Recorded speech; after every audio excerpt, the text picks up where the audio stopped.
Hello and welcome to Where Creatives Connect. My name is Jamie Sharp, and if you've not watched the podcast so far, you really should have. You might notice that I'm not in my home studio. I'm actually quite far away from home right now. I'm in Dubai, but I'm not just in Dubai. I'm in Q's Bar in Dubai, but I'm not just in Q's Bar in Dubai. I'm with the legend, the drummer, the entrepreneur, Dante Kennedy. How are you doing, man? I'm doing good, Jamie. Thank you so much Thank for you, doing bro. this. Appreciate you, man. Um, Thank you. Thank you, firstly, for seeing me, because they won't know this, but it is 2:15 in the morning. It sure is. And I only messaged you about this about a week ago. A week ago. And you were so kind. If I've just watched 3 sets, which were absolutely off the charts. So thank you for having me here. Thank you, man. I appreciate you coming to the show and allowing us to entertain you while you were layover in Dubai. Mate, no, thank you. Now, if you were on a flight, a bit like I've just been, and somebody were to ask you what you do for a living, what's your go-to? What do you tell them? Oh my gosh, man. I am the CEO of Vortex Music Group, and I am also the entertainment and music director for Palazzo Versace Hotel Dubai, for Quincy Jones Q's Bar and Lounge. Yeah, that's what I would say. That alone starts a whole different type of conversation. And I love to see where it goes, because sometimes it can go anywhere depending on the interest of the person. I like that. And do you ever, if somebody, say it was somebody tonight that has seen you play, do you ever kind of cater that answer a little bit differently because they've seen what you do in one respect? Do you ever kind of give a bit more weighting to, Vortex more, or? Yes, now leaning more towards the Vortex brand, because that's what's contracted to provide all the entertainment for Q's. So just to make sure my brand is gaining its notoriety, yes, I am leaning more towards what Vortex is doing, because I want people to know that, what we're doing here matters, and we're not being undermined by, choose my words wisely, just making sure that we're getting some respect with the momentum that we're gaining right now. That's imperative, and the rest will show. Just trying to convince people that music can really go a long way if it's respected correctly. I love that. Something that I've just picked up on speaking and listening to you speak to your other musicians tonight is you had the phrase "family comes first." Oh yeah, man. And that alone is not present in every walk of life. It's career is first, the job is first, the project is 1st. Is that something that you've always stood by, or is it something you've learned over time? 100%. 100%. God, family, everything else after. I'm a core believer in foundational work, infrastructure, the foundation of that, what you're planted on matters. And if you are not deeply rooted in something that's solid, which for me is my faith, my belief in God, my wife, my children, and then everything else comes after. Because if you're wavering between what you think you're supposed to be doing and what you're supposed to be believing in, and you're unsure of the direction that you're supposed to go, then you're gonna be very unstable. And I'm in a point in my life where stability matters. It matters. It matters. It matters. And I don't have time to waste with things that are not going to yield fruit, that are not going to produce something that's great. And granted, everything is not going to work out as you would like it to be, but at least putting forth the effort to make sure that you're going in the right direction. That alone shows that you care enough about your brand, who you are, and the people that's connected to you. That's very wise words, and the respect that you have for yourself within that, but also for your other musicians, shows in abundance tonight. You don't get that connection on stage without having that respect, that mutual respect there. It's amazing. Yeah, I love my guys. Now, you very humbly just brushed over the fact that you're musical director for Quincy Jones's bar. How on earth did that come about? Okay, so 2018, I got hired by Quincy and his team to come here and play drums for an artist here, and amazing musicians I came here with the first year. Ash on guitar, Aspen playing keyboard, Rogelio was singing. And then fast forward, we came back 2020. I was then asked to be the music director for Rogelio's second residency here. Um, we got stuck in Dubai because of COVID. We couldn't go home. And then I landed the entertainment director position. What was that? July 2021. So I work for the hotel and I run the music for Q's. It's pretty unbelievable. Not just the fact that you're handpicking musicians, you're carving out the set, but actually how relentless you're playing. It's Yeah. Wednesday to Sunday every week, 3 times a night, 3 big sets, and it's not like they're all completely planned out. Sure. You're singing tonight. Remind me his name. Zakai. Zakai said you have over 200 in your back pocket 100%. that you can pull out at any point. Yep. And it showed tonight you were listening to each other and you went all sorts of ways. That's a lot of energy just getting the music out, let alone carving out as a musical director. Yes. Take us back, all the way back to, say, 10-year-old Dante. We may put my phones down. Yeah, sure. Oh, my Lord. What did that look like? Because you grew up in Philly. Yep. So you're a long way from home. Oh, yeah. 7,700 some odd thousand miles. Now, were you surrounded in a family of music? Was there music in your community, or did you have to reach far to find your music? You know, my dad is a musician, a drummer, songwriter. My mom, she's a singer.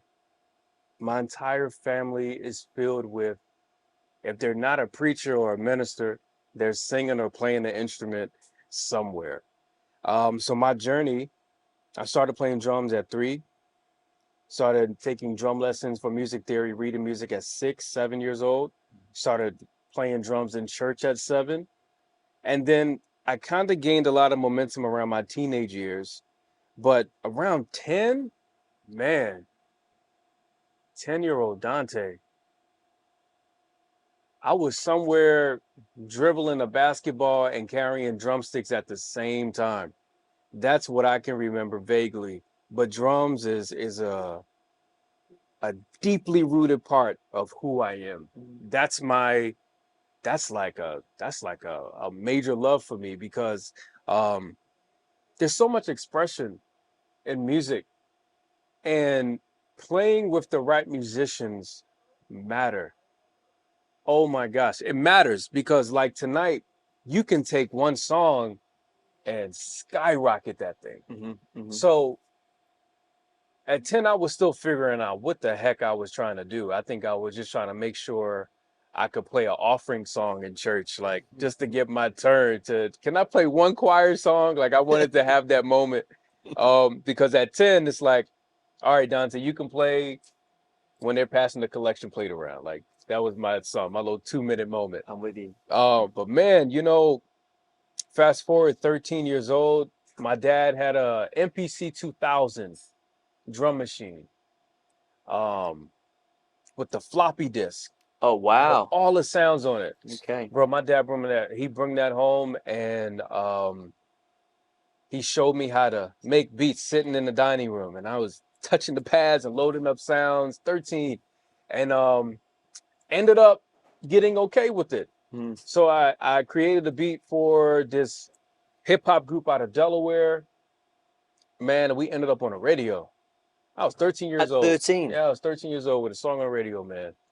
Did you realize how big that was at the time? No. No. I was just, I would go to school and tell my friends, oh, you're lying. And I was like, no, I'm serious. It's no Instagram or YouTube. I mean, of course. YouTube was popping, but we wasn't into like posting. Mm-mm. Man, we had flip phones with cameras you had to attach to the bottom of the phone. Nobody's paying no attention. So anything I was doing outside of school was hard to go back to school and be like, guys, you won't believe what just happened. Yeah, it's crazy. That's unreal. Yeah. Now, you talked about your family. You've talked about the church as being supporters of music and kind of it's a bit of a gateway into what is possible. When you were that sort of age, or maybe even a bit older, did you have any idols or any older people in your life that were kind of leading a bit of a pathway that you could follow musically? Well, I paid attention to my dad a lot. He's a Grammy-nominated musician for a phenomenal, historic, legendary group called Wilmington Chester Mass Choir throughout the tri-state area from where I'm from. My dad, number one. My cousin Harvey Mason, he's a famous jazz drummer for a group called Foreplay. I love his work. And I love Miles Davis. Like when I say he's probably my favorite musician, any musician that could turn their back to the crowd and still captivate their attention with big, broad shoulder pads. And come on, man, just his stage presence alone demands you to pay attention to him. There's so many musicians that I could just name, and I would feel terrible if I go back and watch this interview and be like, oh my gosh, I should have remembered this person. Yeah. But I will say this, from my generation of musicians, my cousin Mike Nelson, he's a drummer for Wiz Khalifa right now. Killing. My guy Kareem Thompson, he is playing for this country hip hop artist named Struggle Jennings. Kendall Lewis and Manny Dominic, my cousin Manny. All right, I'm not gonna name nobody else, but these guys are incredible. I mean, like I've had a lot of time to grow and learn and adjust, and I think just with the people who I know, growing up in Philly, some of the best musicians, John Roberts and Brian Moore, man, these guys really set a standard for us musicians growing up. And to watch them, and then even have an opportunity to shed and practice with some. I'm still trying not to name people, but okay. Man, it's very, you know.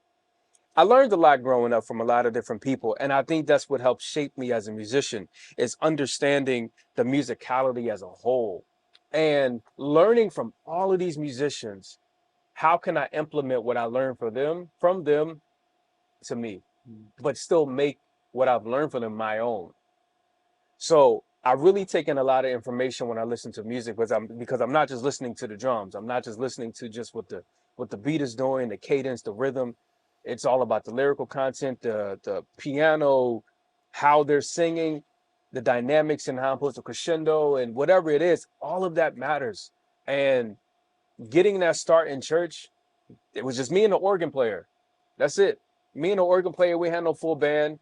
Maybe on the anniversary, we'll get a guitar player, bass player, calling the percussionist, whatever it is. But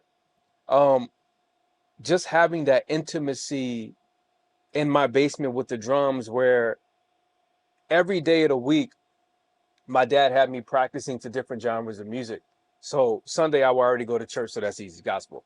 Monday, jazz. Tuesday, hip hop. Wednesday, blues, whatever it could be. Thursday, R&B. Friday, we're going to do rock because it's the weekend, high energy. And then Saturday, we're going to go through everything and plus some fusion. So at one point in my life, around 2007, 2008, I was playing for a rock band, a neo soul artist, a poet who was a rapper, and almost every day of the week, I had a different genre I was playing. So playing in cues now is exactly that. It was the training ground I went through 10, 15 years ago. Not even 10, 15, almost 20 years ago. Jesus, almost 20 years ago. All of that is now coming full circle now. Funny story. My dad said to me growing up, he said, I was complaining about reading music. And he said, Dante, you have to learn how to read. I was like, I don't want to read music. It's boring. What are these lines and the dots and things and the quarter notes and half note? I don't want to know this stuff. He said, one day, if Quincy Jones calls you, crazy. No way. Crazy, right? He said, and mind you, Quincy. And do you remember that as well? Or has he reminded you? Was that always something that was playing I reminded my dad last year when he came to Dubai. He came to Dubai. I told him about it. I said, Dad, you remember that time I was complaining about reading music? He said, one day if Quincy Jones calls you and you go in the studio, you won't have time to rehearse like that. He'll just give you sheet music. You got to know how to play the song and you just play. And then, you know, 2018 come, my cousin Max, who's working for Quincy, says, yo, Dante, you want to go to Dubai? I was like, for what? Quincy Jones needs a drummer at Q's. I was like, what? Now, Wow. mind you, that story didn't resonate with me then, but here I'm like, That's mind blowing. It's mind blowing. crazy. But it's for a reason, it's for a purpose. Oh man, it's all necessary. The things that we don't want to do in life sometimes uh, develop hardships in the beginning for an easier outcome. And people don't understand that. They don't want to go through the process because it's hard work. It's too much then, but the benefit of progressing in the trial for what you don't want to do in that moment is completely necessary for the future. And once we get out of this microwave thing of gotta have it now, this way, this little frozen dinner mechanisms we trying to do for 3 minutes, that's not going to produce longevity. Mm-hmm. That's a quick fix for now. And this is what I'm trying to elevate and help people understand in this region regarding music. That coming into cues, understanding what we're doing from a musical standpoint, how we're not just going to microwave and be a karaoke machine for you, even though we're doing all sorts of music from other people and covers, but we're not playing it exactly like the cover records. It's so important to make the song your own so it resonates deeply with other people when they hear it. Because if, man, we can sit up here and I could put a backing track on it. We can play to the track and just keep a pocket. But who's really going to get something from that? It dies off quickly. Now, if you're listening and you haven't heard it and you do have the opportunity to be in Dubai, you actually have to come and listen and experience it because Oh, yeah. the first time I heard you play was 2018, and I just finished over at the Opera House with Hacienda Classical played, and a friend of mine said, "You've got to go to Q's."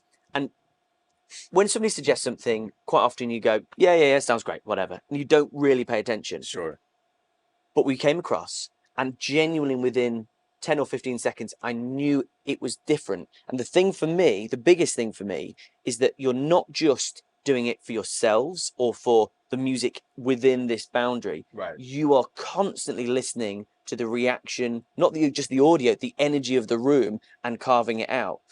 Are you able to talk us through how you carve out your 3-set process, or what your process is to carve out your 3 sets within a night? Okay, so perfectly. So the first set is always tailor-made for jazz standards, blues, swing. I like to throw in there some of that Louisiana sauce, that good marching vibe sometimes, but we still swing it a little bit. Um, and let the night segue as a roller coaster. You take off, you go up, and by the time you're going up, there's a moment when you're about to catapult, but you still got to go down a little bit. That's the down part is the second set, where we still mellow out in the beginning, but it becomes more of an old school Motown vibe of music where we can hit you with the Al Green, Stevie. We can do some Whitney Houston. We can do some Celine Dion, some Sam Smith, and really finesse these records to sound like we're in a stadium. We end on a great note.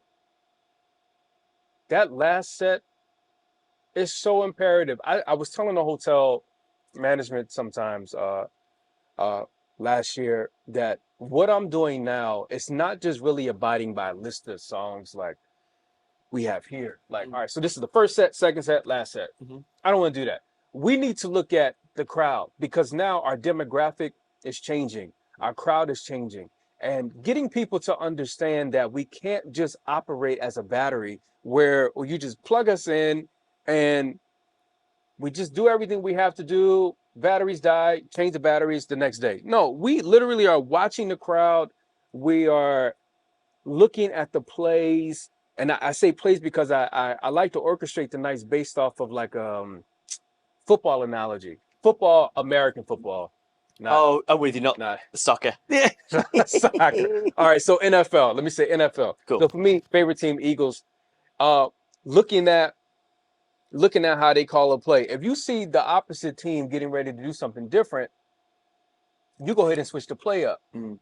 If I have a group here sitting in the front with a cigar and wine, that's telling me, okay, let's cut the music back a little bit. Let's not give them too much high energy because I see what mood they're in. Mm. So really understanding and learning people is very, very important, because if I'm on tour in the States, people are going to come to my venue, the venue I'm at, for different cities throughout the week, whatever it is, and they know what to expect. The show is going to be X, Y, and Z every single night.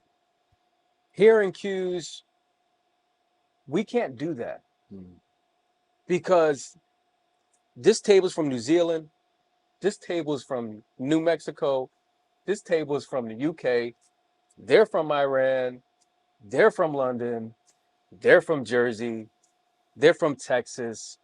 And at this point, it's like, it could really be like a huge brain fart where you're like, oh my gosh, I don't know what to play. But this is where you have to understand you're not going to let who they are dictate what you play. Because if I just make my playlist based off of one table, we're not going to satisfy everybody else. So we need to make sure that we are really incorporating all genres of music, all facets of music, so we please everyone. We can't just tailor make a night based off of what we want, because how selfish is that? Because we are here to make sure they are okay, to make them forget about their problems that they had throughout the day, and so they can enjoy the rest of their night. And it's so many times people leave here feeling so much better than how they came in, and that, to me, job well done. Job well done. I said this the other day during a shooting. I asked management last week. I said, "Hey guys, did we have any bad reviews for the first week of Ramadan? This is the first time we've ever been open since Q's opened in 2016." And they said, "No, Dante, they loved it." And I was like, You can breathe.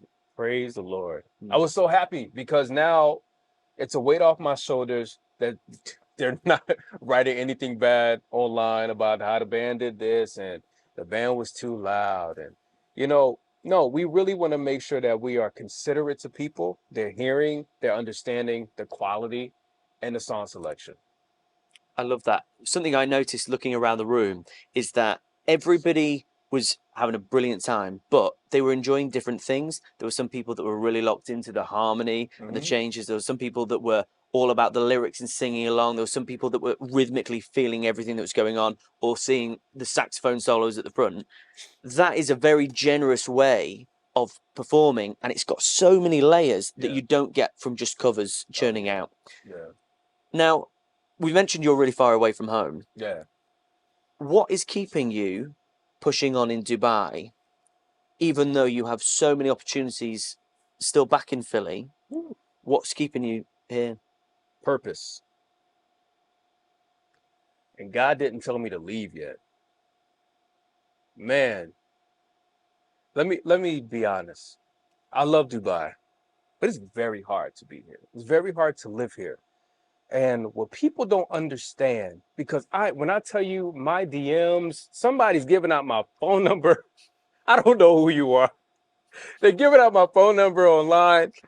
But I say this to say my WhatsApp is going crazy, my emails, and this is all good because the network is expanding. That's what we want as a brand. But the amount of people that are asking me for a job, it's almost overwhelming. Almost. Because I know what I'm working towards to be able to put them in position. But I don't want to bring people over here for a situation that's not set up foundationally for them yet. And I say this to say, there's so much more groundwork that needs to happen in this this amazing country. I mean, this place is great for what they're building with the tourists and all of the stuff that's happening.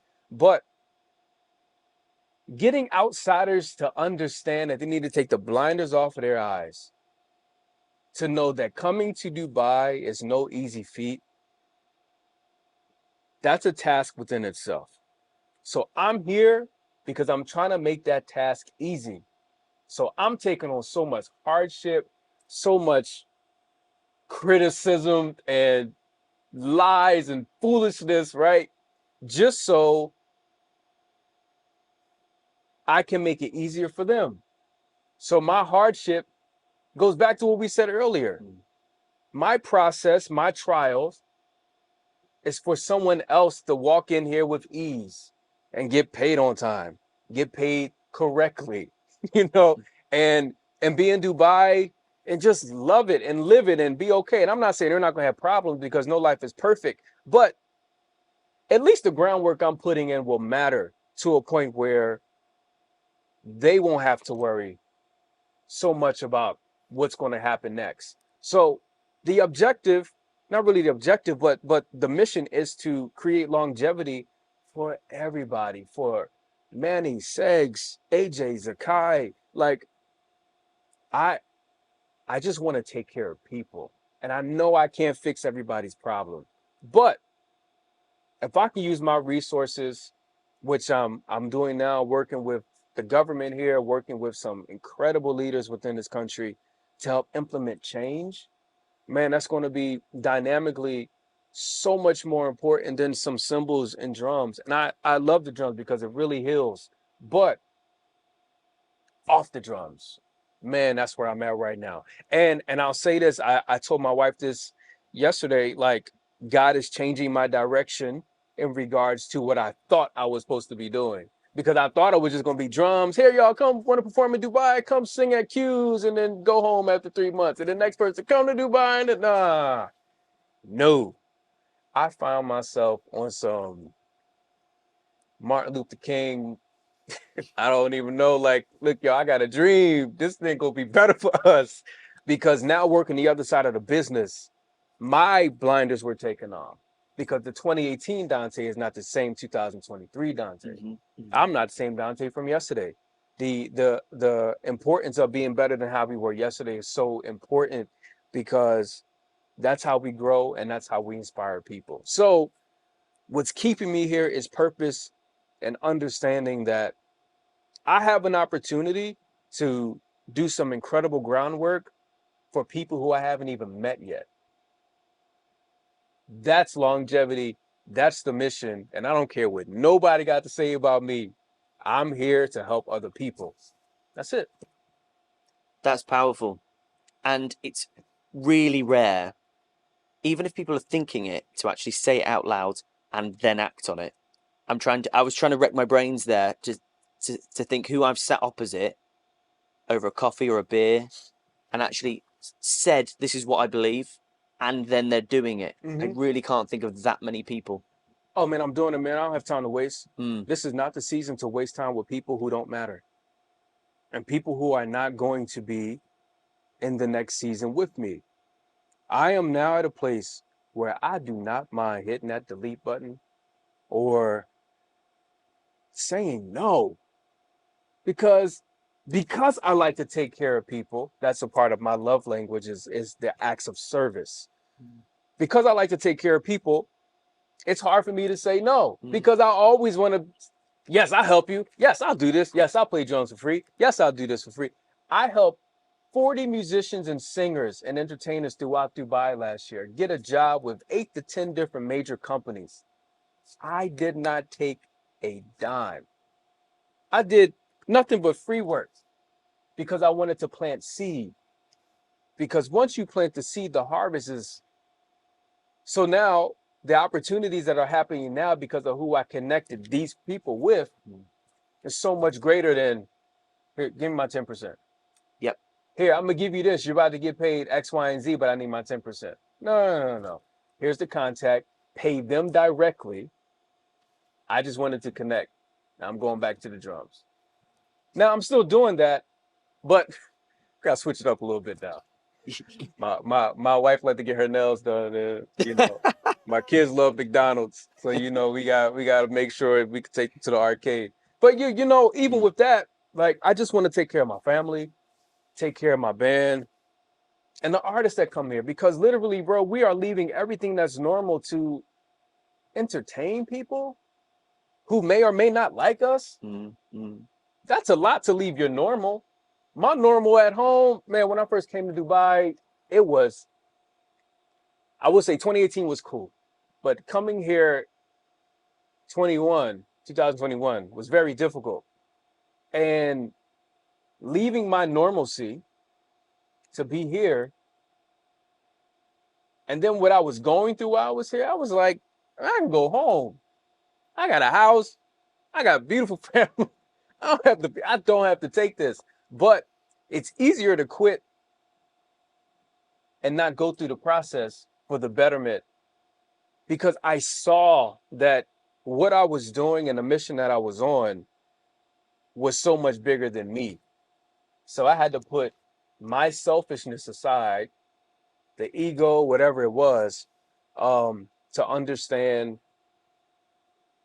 that someone who I don't even know in 10 years will be able to come here because of what Quincy built with the owner here. And then what I'm doing here to carry on the torch for Quincy Jones. And somebody will come after me, and the legacy will continue because of the hard work. Can't nobody step in Quincy's shoes. I don't ever want to do that. You can't. No. First of all, Thriller. This is one song. We can just name one song. Conversation Look, over. I don't care how many awards we got on these walls from me being here and Q's as the director. Thriller will make all of these awards look like baby juice. Baby juice. Baby juice. And I'm not coming at the Maybe that will be your Thriller. It's called Baby Juice. Who knows? Hey. No, man. I'm very grateful for these awards, but what I'm saying is just the dynamic of his career is so massive. Yeah. That no one, and I know so many producers in the States that are doing incredible things. No one can make records like Thriller. Like that's Thriller. Then you got me from Philly, man, playing drums, and now I'm giving people an opportunity. I mean, I just want to do my due diligence the correct way with integrity and great character, so I don't have any regrets the next morning. Vortex has many different faces, or many different ways you can explain it.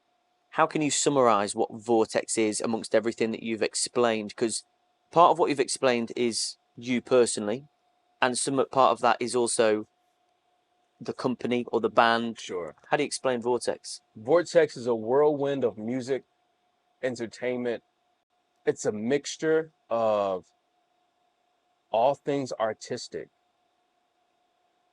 2005, 2006, I was sitting in my living room of my apartment in Philly, and I was trying to come up with a name for a company I wanted to start. And I was like, man, I'm going to start my own thing.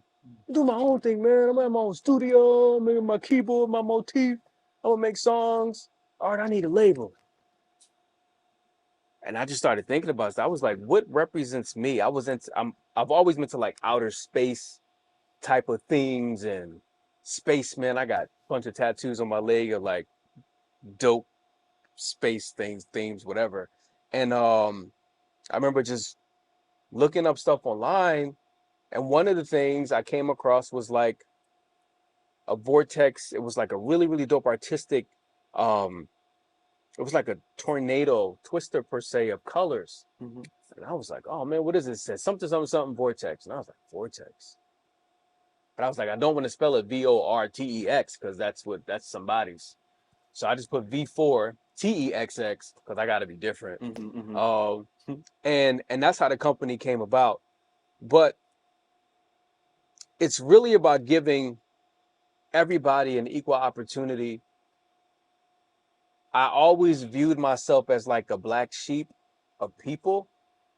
The guy who stood out, I had my first tattoo at 13. I had piercings everywhere. I was wearing fitted jeans and all sorts of things when it was called certain things. I'm not going to say what they were called, but it was against people's normalcy to be a certain way or look a certain way. And I was like, man, I'm chilling. I'm good.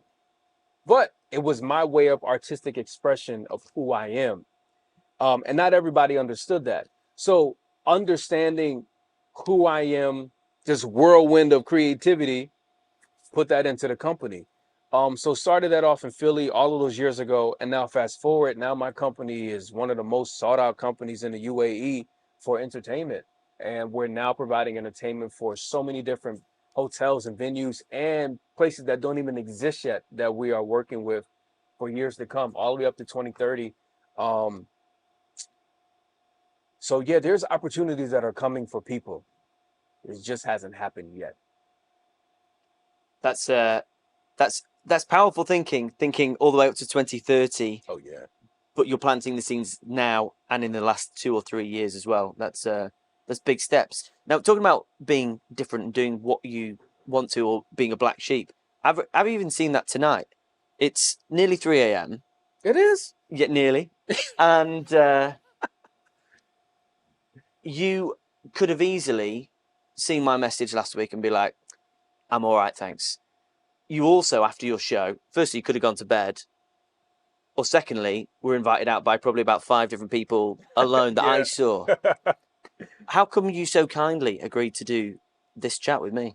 Number one, ever since we met and spoken online all these years, you've been genuine. Because man, I meet so many people here that they just come and go. One thing about this country and the people who just meet in general, there's so many talkers and not too many doers.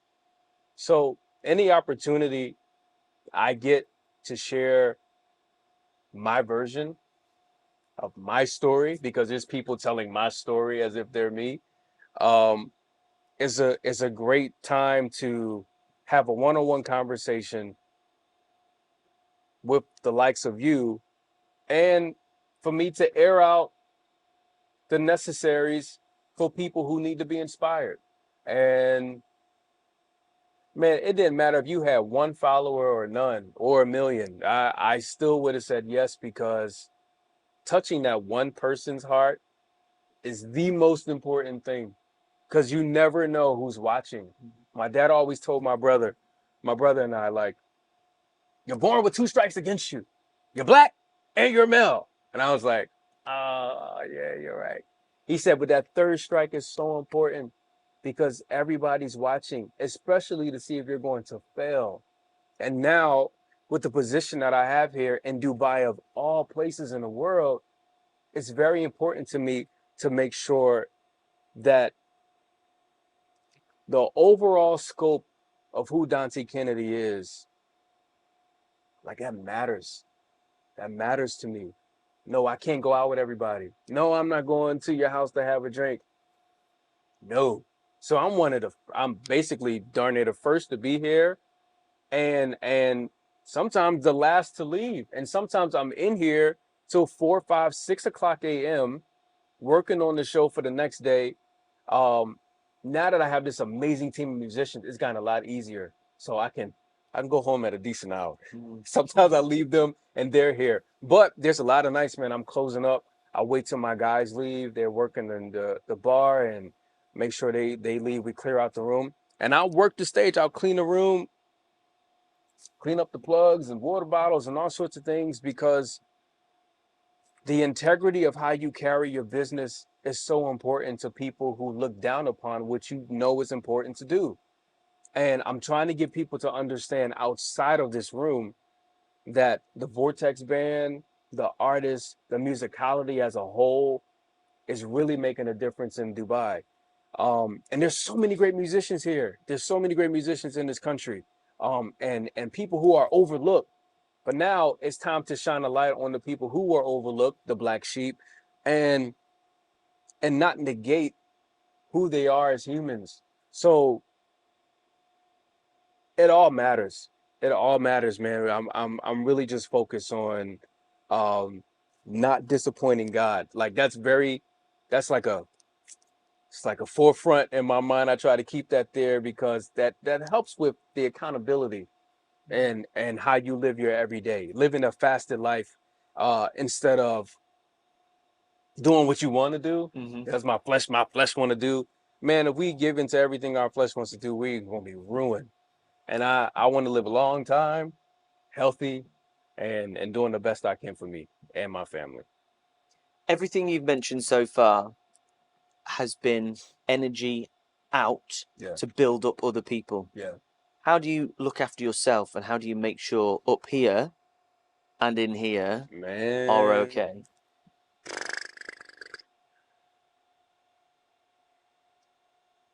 I feel like with every question I had a boom, boom, boom. This is the tough one because I don't never think about me. And my family's like, you gotta get your rest, you gotta get your rest, you gotta get your rest. I'm finding the importance of what rest means the past 4 to 6 months. Man, there's been times I was playing drums. Last January 22, we were doing Higher Ground by Stevie. And we get to the end. Dun, dun, dun, dun, dun, dun, dun, dun, and the guitar player was going crazy. The crowd was going, this is the end of the second set. We get right to that point on the roller coaster. And I was like, I went to go crazy. And then my body shut down on me. Mid-song, it got so bad, they thought I was crying. Oh, because whoa. I was about to just go ham. And my body just, the drumsticks fell out of my hands. And I curled up to the snare and I could not move. They guided me off the drum. They walked me to Enigma and gave me some tea. And I was like, oh my gosh, like something is wrong. And I was going a mile of like everything, boom, boom, boom, boom, boom. Just getting stuff done, meeting after meeting after meeting. But now I'm saying no to meetings. I'm saying no to certain things that don't matter. I'm not trying to please everybody. Because I'm being pulled on so many directions, because people are seeing what's happening here and they want a piece. They want a piece of the pie. And I'm like, you can get a piece, but not a piece of me 24/7. Like I cannot do that anymore. So for me, man, I read my routine every day. I wake up, I pray, I read my devotion, I read the Bible, I read my affirmations, and I'm listening to the word. I'm listening to preaching, whether it's my pastor back at home, uh, Apostle Jimmy Ellis, or Michael Todd, or Stephen Furtick, or TD Jakes, whoever it is. Like I'm listening to something that's going to help me be a better me. But I love the movies. Oh my gosh. I can go to movies, give me my popcorn, mind my business for 2 hours. That's your happy place. Because I don't have to think about music. Yeah. I don't have to think about things. But honestly, man, I find so much joy and peace in cooking. I find joy and peace in being around my family, you know. And I remember my wife said to me a couple months ago, she said, "It's so much stuff you're going through there.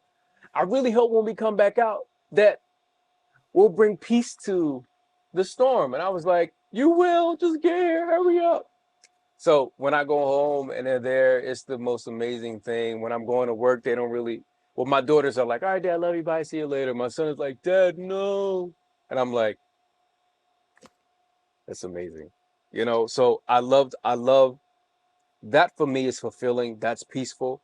I need to do more for me, something that's not the movies or going to Cheesecake Factory. Like I need to do something else, and I'm trying to figure out what that is. But every day I carve out time where it's just me and God and nothing else. And I love to run. So I run all the time, multiple times a week. I'm running 5 miles, whatever it is, within an hour. And I'm walking, I'm running, I'm praying, I'm listening to music, I'm zoning out. That for me is my time for leave me alone. Leave me alone for an hour, y'all. Just let me have this moment. And then that's it. Right back to work. And just to put it into perspective as well for the listeners, it's not just a casual run. I've seen you with a hoodie, with multiple hoodies on. In Dubai. Running in Dubai. Yeah, it's not a casual jaunt up the road.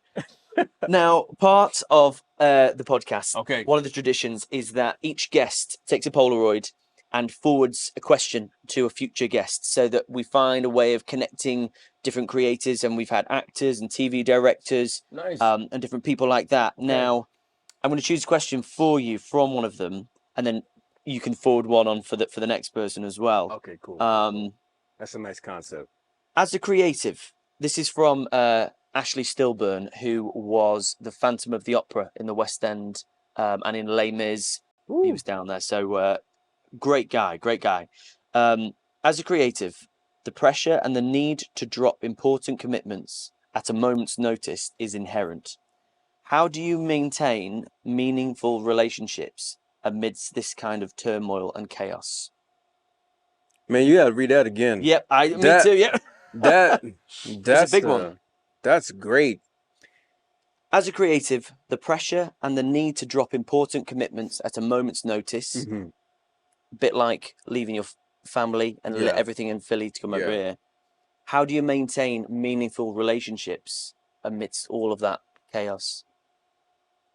Communication, transparency,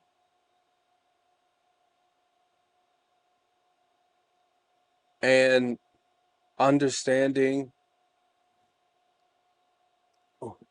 who I need to keep the relationship with. Because mentioning before, knowing who to say no to is important when you still need to be in communication with somebody who you need to say yes to. And having that open line of communication, that is what's going to help sustain the turmoil. When I can go to someone and vent and be transparent when all hell is breaking loose. And hell breaks loose a lot around this area. And man, you know, being a creative, we internally are hard on ourselves because we want perfection with music. We want perfection with rhythms. And man, I messed up tonight a couple times. I caught it and I was like, oh no, I should have did that. But being able to call my wife or call my brother or call my dad or call my mom or whoever it is and be like, yo, I just need to talk. I want to take the cape off for a moment. I don't want to save nobody tonight. Let me take this cape off and vent. And let me tell you, this has happened more often than what I have liked for it to be, because I have planned to quit so many times. And in my mind, I did. I already started my exit plan, but I can't get to the ending. Oh my gosh, Leah and I just talked about this tonight, a couple hours ago. How you can't put a date on the ending because you don't know when it's going to be. So yeah, I can plan what I want to plan, but me abruptly just quitting will directly affect my keyboardist, my guitar player, saxophone player, the artist, the hotel, the people who are actually booking just because of the band. Like, there's a plethora of things that happens and goes into play based on a human reaction. And that split second moment where I'm like, man, I'm done with this place, man. I can go home. I got a beautiful house in Philly. I can be out of this joint. I don't need to be here. That mentality can be very selfish, but man, that's my human moment. That don't mean I'm gonna actually go and do it, even though I want to sometimes, but I'm like, I'm gonna keep going because of purpose. But being able to vent to somebody because of in the moment situations that happen. Jesus went into the synagogue and flipped tables. They was in there gambling and doing all sorts of stuff. What y'all doing here? Whatever it was a moment. And Jesus is the Savior. He's so kind and all of this stuff. No, he had a moment too. This is where we as humans, as Christians, whoever it is, whatever religion you have, it's okay to have that moment, but just let it be a moment. Don't live in the turmoil of anger. because that's going to taint the character. That's going to taint who you are. That's going to taint that third strike my dad told me about. Because I can't come in cues to flip these tables. Times It are wouldn't different. go down well. Times are different.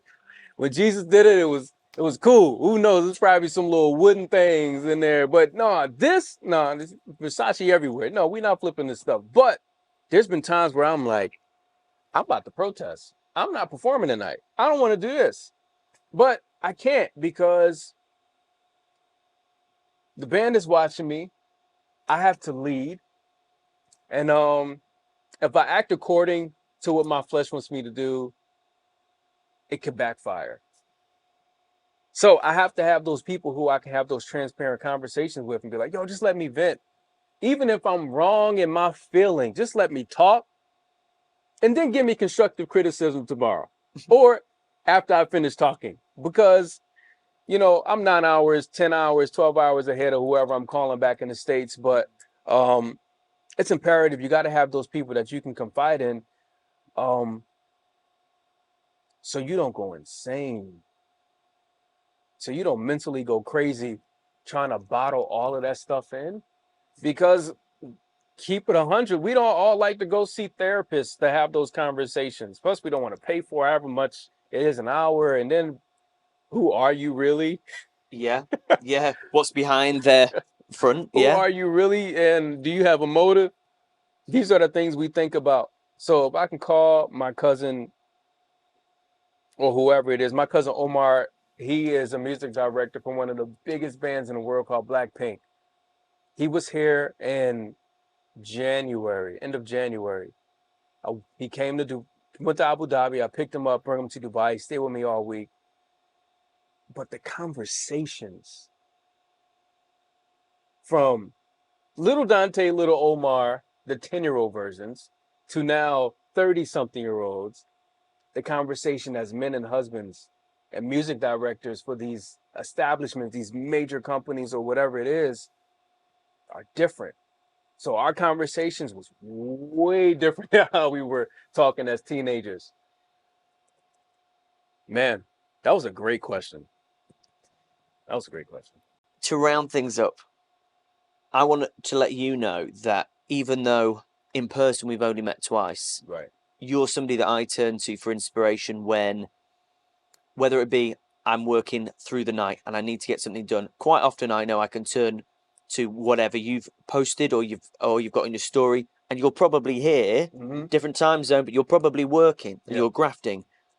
Or it's the inspirational outlook on pretty much everything you summarized today in this conversation. Is there anything that you'd like to say to anybody listening as a final comment?